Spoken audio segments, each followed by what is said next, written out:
नाज़रीन, आज एक जलसा हुआ है और एक वर्कर्स कन्वेंशन था। जलसा मुस्लिम लीग नून का हुआ मानसेरा के अंदर, जहां पे मरियम नवाज और शहबाज शरीफ दोनों इकट्ठे आज मौजूद थे। जबकि इमरान खान साहब ने आज चारसदा के अंदर वर्कर्स कन्वेंशन से खिताब किया। शहबाज शरीफ साहब की ना आदत है, ये जुल्फिकार अली भुट्टो की बड़ी कॉपी करते हैं। जुल्फिकार अली भुट्टो साहब का वो तकरीर करने का style you can not copy that. Imran Khan साहब ने चारसदा के अंदर जो है वर्कर्स कन्वेंशन से उन्होंने खिताब किया। ये जो कुछ भी मैं कर रहा हूँ आजकल, हम इसको जहाद समझते हैं और हकीकी आजादी का जहाद है। आईजी इस्लामाबाद और ये डीआईजी ऑपरेशंस पंजाब, मैं तुम्हें बता दूंगा, तुम्हें नहीं छोड़ूंगा। एक तो मेरी समझ से बाहर है भाई, वो ब्यूरोक्रेट्स हैं। आप उनको किस बार की तड़ियां लगा रहे हैं?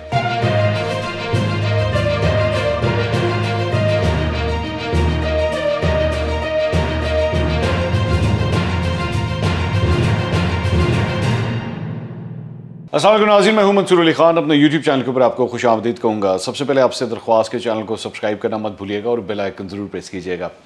नाज़रीन, आज दो मुख्तलिफ जलसे हुए हैं, बल्कि जलसा नहीं कहूँगा मैं, एक जलसा हुआ है और एक वर्कर्स कन्वेंशन था। इसको क्लियर कर लें। जलसा मुस्लिम लीग नून का हुआ मानसेरा के अंदर, जहाँ पे मरियम नवाज और शहबाज शरीफ दोनों इकट्ठे आज मौजूद थे। अब ये बड़ी एक रेयर ओकेजन होती है कि दोनों एक ही जलसे के अंदर मौजूद हों और दोनों ने ही खिताब किया। जबकि इमरान खान साहब ने आज चारसदा के अंदर वर्कर्स कन्वेंशन से खिताब किया। अब दोनों चीज़ें जो हैं, दोनों जगहों के ऊपर कुछ जो बातें की गई हैं वो बड़ी मेरे ख्याल में डिस्कशन इसके ऊपर होनी चाहिए।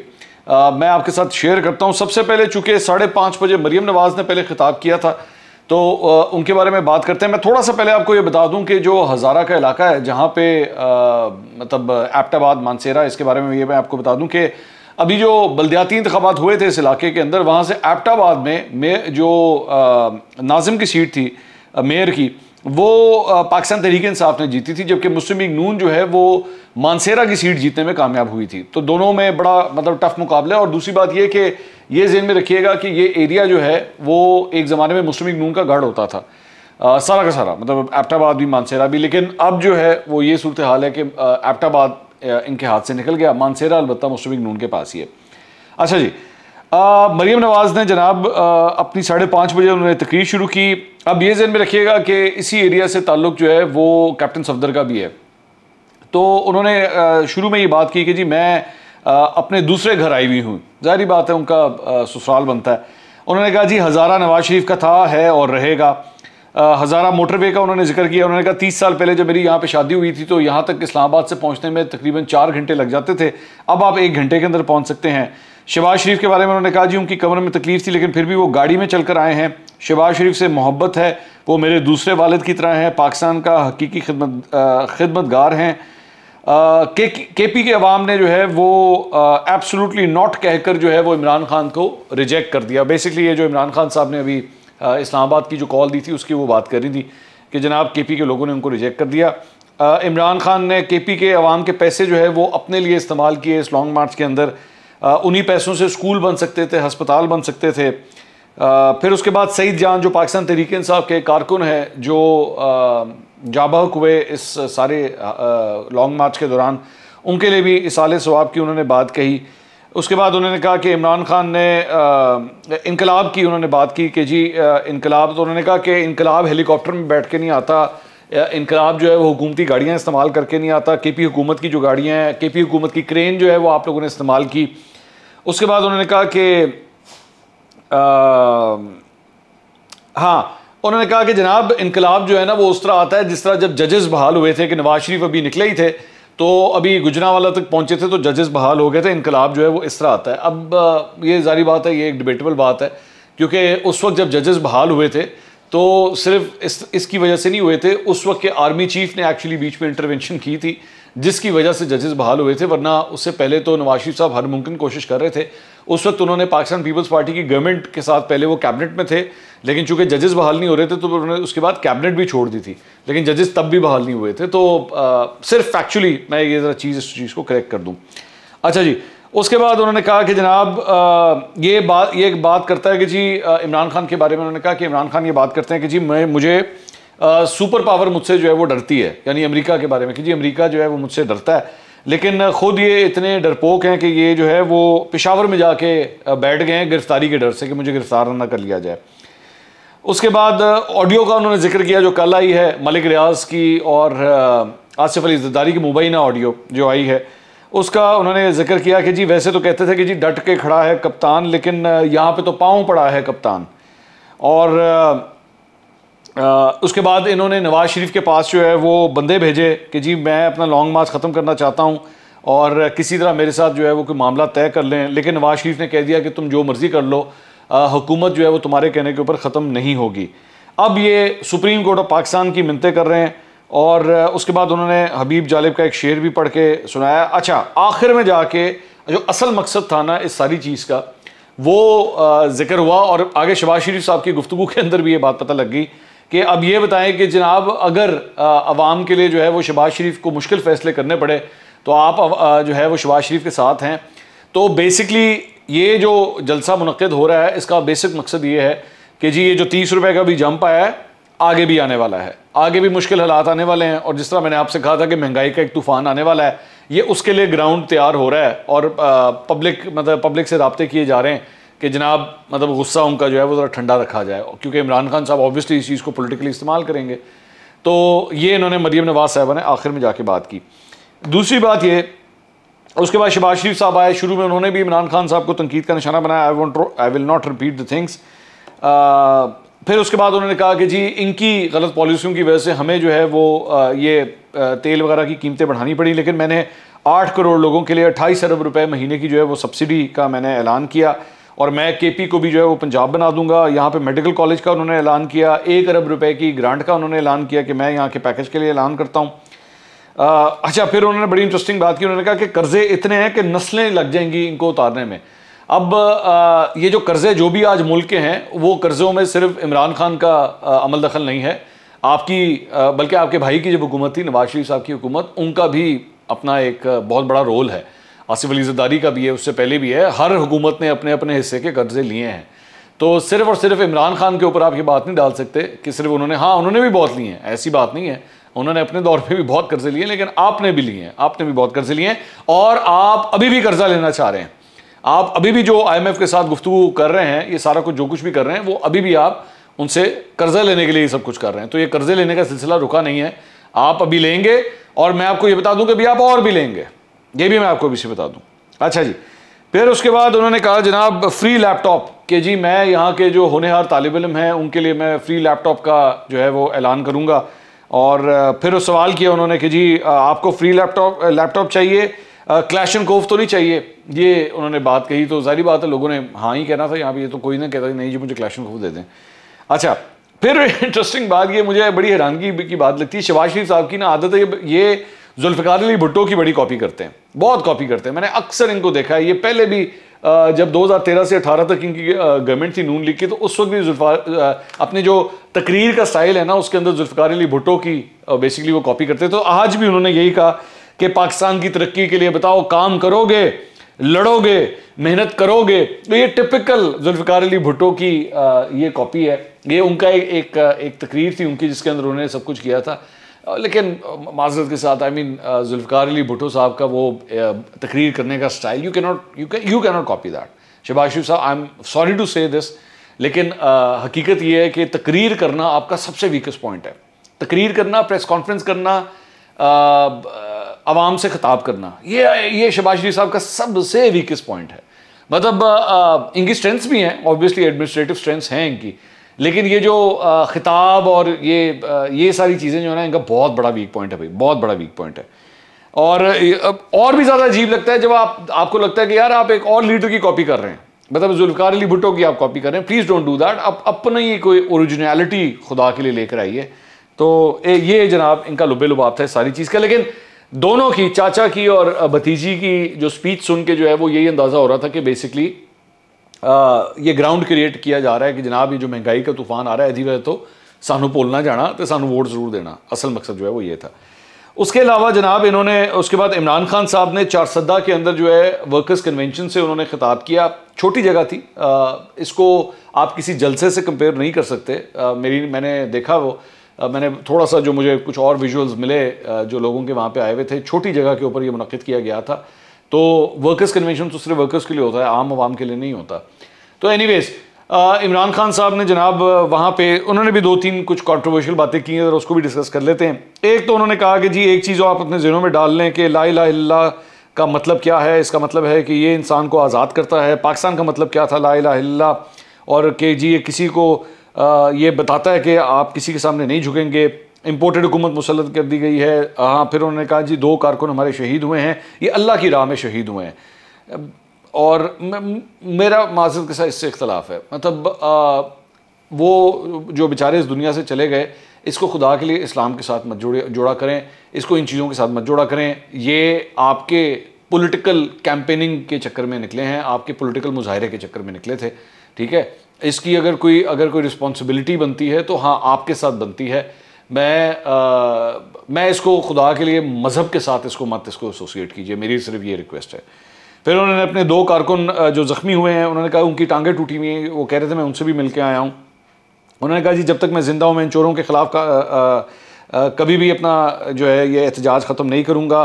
हाँ, फिर उन्होंने कहा अब जब मैं कॉल दूंगा तो तैयारी करके आना, और एक एक चीज़ की हम तैयारी करेंगे, क्योंकि हमें पता नहीं था कि हमारा जो है वो ये जमहूरी हक़ है और हम एहतजाज करेंगे। और कल मैं KP के वकीलों से भी मिल रहा हूँ, क्योंकि इन्होंने जो कुछ भी किया है हम उसके ख़िलाफ़ जो है वो अदालत में जाएंगे। और उन्होंने कहा कि जी पुलिस ने औरतों को घरों में पकड़ा, और घरों में मर्द पुलिस जो है वो घुसी और उसने जाके इनको अरेस्ट किया। डॉक्टर यास्मीन राशिद को गाड़ी से निकाल के अरेस्ट किया गया, औरतों और बच्चों पर शेल इस्तेमाल किए गए। अब कोई रुकावट सामने नहीं आएगी, सुप्रीम कोर्ट से हम कहेंगे कि हमें इजाज़त दे। फिर उसके बाद एक पैनाफ्लेक्स भी उन्होंने ऊपर उठा के दिखाया, जिसके अंदर उनके जो एक वो शहीद कारकुन थे उसकी तस्वीर वगैरह थी, वो भी उन्होंने क्राउड को दिखाया। उन्होंने कहा हमारा, हाँ ये बड़ा इंपॉर्टेंट जुमला, उन्होंने कहा हमें हमारा हक ना दिया तो हम अपना हक छीन लेंगे। अब ये बड़ी एक कॉन्ट्रोवर्शियल बात है। इसका क्या मतलब है इस बात का कि जी हमें हमारा हक ना मिला तो हम हक छीन लेंगे? क्योंकि आपका हक क्या है या क्या नहीं है वो हमेशा एक इलेक्शन प्रोसेस फैसला करता है इसका। ये आप अपने, ये तो टिपिकल जो है ना वो जो एक्सट्रीमिस्ट माइंडसेट्स होते हैं ये उनके ज़हन में होती है इस बात कि जी ये मेरा हक है, ये जो मैं कह रहा हूँ वो ये इस तरह होना चाहिए, नहीं होगा तो मैं छीन लूँगा। नहीं, आप इस तरह नहीं कर सकते। जमहूरी सिस्टम के अंदर आप ये नहीं कर सकते कि जनाब मैं छीन लूँगा। आप छीन नहीं सकते। अगर आप, क्योंकि छीना झपटी जो होती है ना वो कानून के ख़िलाफ़ होती है, तो कानून के ख़िलाफ़ आप कुछ नहीं कर सकते। ये इसी तरह की बातें हैं जिसकी वजह से फिर इंतशार फैलता है, जिसकी वजह से फिर कानून नाफिज करने वाले इदारे जो है ना वो अलर्ट होते हैं कि भैया आपके पता नहीं क्या इरादे हैं। जिस तरह पहले वो शेख रशीद साहब ने कह दिया था जी खूनी मार्च होगा। तो बराए मेहरबानी इस तरह की बातों से ज़रा इज्तनाब किया करें, ये बातें मत कहा करें कि जी मैं छीन लूँगा। अच्छा जी, उसके बाद आगे चल के उन्होंने कहा कि जनाब पहले इन्होंने पेट्रोल और फजलुर रहमान की कीमत बढ़ाई। टिपिकल वही बात, मतलब वही डीजल वाली वो जो टिपिकल इनका तरीक़ाकार है। क्योंकि IMF, हाँ उन्होंने कहा क्योंकि IMF ने कहा है, और IMF जो है वो अमेरिका के कंट्रोल में है।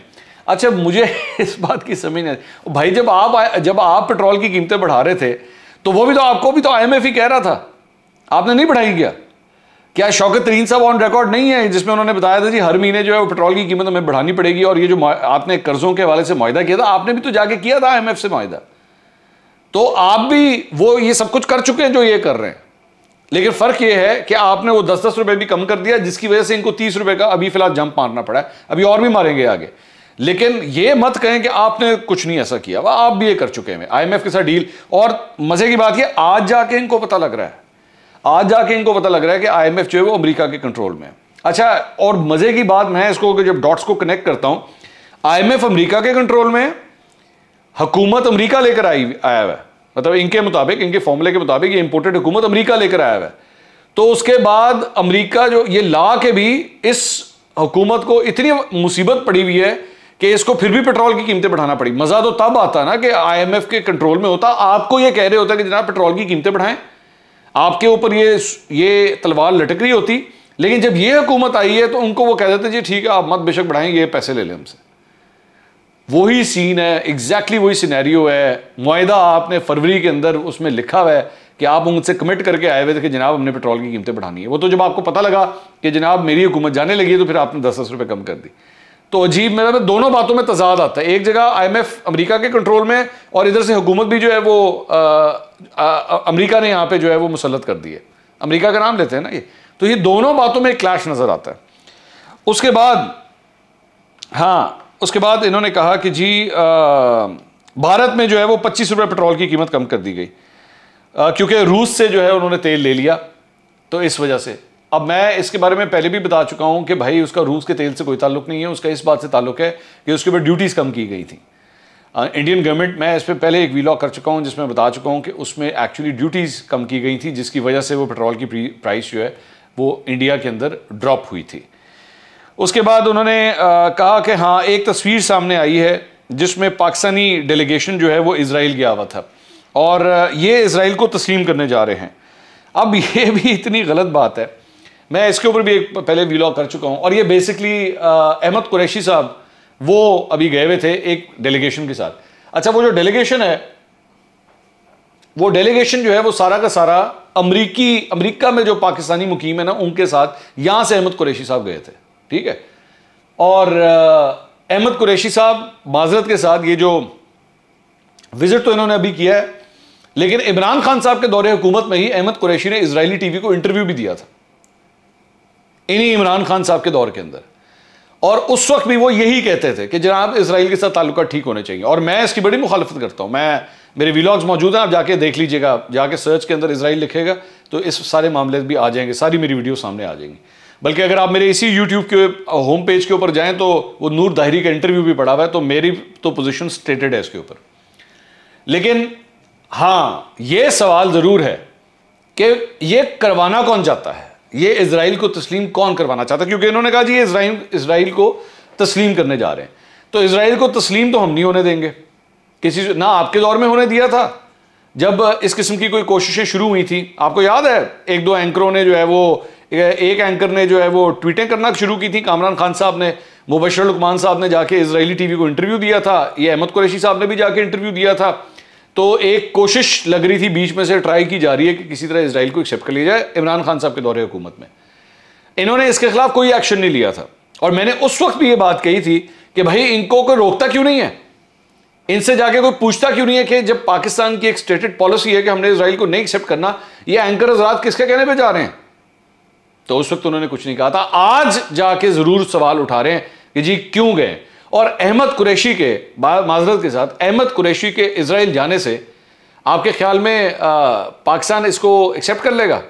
अहमद कुरैशी इतना पावरफुल हो गया, अब इतनी उसके अंदर ताकत हो गई कि उसके कहने के ऊपर जो है वो इजराइल को एक्सेप्ट कर लिया जाएगा? ऐसी कोई बात नहीं है, ऐसा नहीं होने देंगे हम, ठीक है। मैं तो नहीं कम से कम होने दूंगा, मैं तो इस सिलसिले में जरूर आवाज बुलंद करूंगा। मुस्लिम लीग नून की गवर्नमेंट ये कोशिश तो करके देखे, फिर आप देखिएगा सबसे पहले मेरी आवाज बुलंद होगी, ठीक है। हाँ, अलबत्ता ये भी फैक्ट है कि मैं मुस्लिम लीग नून की गवर्नमेंट को भी ये कहूंगा कि अहमद कुरैशी को बुला के पूछेंगे भाई तू किसकी इजाजत से गया था, किसने तुम्हें अलाउ किया था कि तुम वहां पे जाओ, नाम ले उनके, बताएं। अवाम को पता होना चाहिए कि कौन ये चाहता है ये सब कुछ करवाना। उसके बाद उन्होंने कहा जी आप 35,000, हाँ, उसके बाद इन्होंने कहा कि हम ये जो कुछ भी मैं कर रहा हूं आजकल, हम इसको जहाद समझते हैं और हकीकी आज़ादी का जहाद है। भाई क्या लेना देना है यार इसका जहाद के साथ, भाई क्या लेना देना है?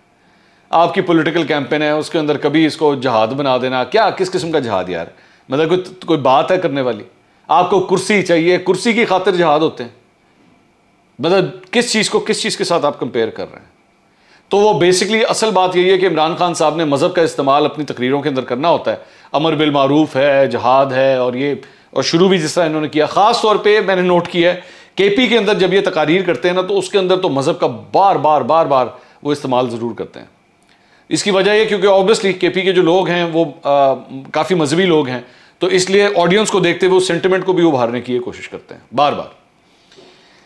अच्छा, फिर आगे चल के उन्होंने कहा कि जी ये आईजी इस्लामाबाद और ये डीआईजी ऑपरेशंस पंजाब, मैं तुम्हें बता दूंगा, मैं तुम्हें नहीं छोड़ूंगा। एक तो मेरी समझ से बाहर है भाई, वो ब्यूरोक्रेट्स हैं, आप उनको किस बार की तड़ियां लगा रहे हैं? उनको हुकूमत से ऊपर से जब ऑर्डर आएगा उन्होंने वही काम करना है बैठ के। अब आपके दौरे हुकूमत में जब टीएलपी के साथ जो कुछ होता था, मिसाल के तौर पे टीएलपी के साथ जो कुछ होता था, तो टीएलपी ये कहना शुरू कर दिया, अच्छा जी पीटीआई के दौरे हुकूमत में जो कुछ हुआ था, हमारे साथ जिन जिन पुलिस ऑफिसर्स ने सब कुछ किया था, हम उनको नहीं छोड़ेंगे। ये तो एमक्यूएम ही हरकतें करती थी। अल्ताफ हुसैन के दौर में सब कुछ होता था कि जब ऑपरेशन हुआ था कराची के अंदर, तो उसके बाद चुन चुन के पुलिस एहलकारों को मारा गया था। ये क्या मतलब है इस बात का, हम आपको नहीं छोड़ेंगे? What do you mean by that? आप ब्यूरोक्रेट्स को तड़ियां लगा रहे हैं, धमकियां दे रहे हैं आप उनको। वो सरकारी मुलाजिम है, उनको ऊपर से हुकूमत वक्त जो ऑर्डर देगी वो उसको इंप्लीमेंट कर देंगे, सिंपल एज दैट। ये इन्होंने एग्जैक्टली यही हरकत 2014 के अंदर भी की थी, धरने के अंदर। मैं तुम्हें बता दूं, मैं तुम्हें नहीं छोड़ूंगा, और नाम भी लिए थे लोगों के। आज फिर वही हरकत, मैं तुम्हें नहीं छोड़ूंगा।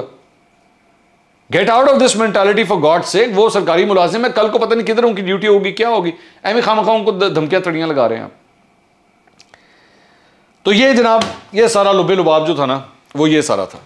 ये एक जलसा और ये जो वर्कर्स कन्वेंशन था दोनों साइड्स का, वो मैंने आपको बता दिया। ये सारी बात थी। अगले व्लॉग में दोबारा मुलाकात होगी। अल्लाह हाफिज़।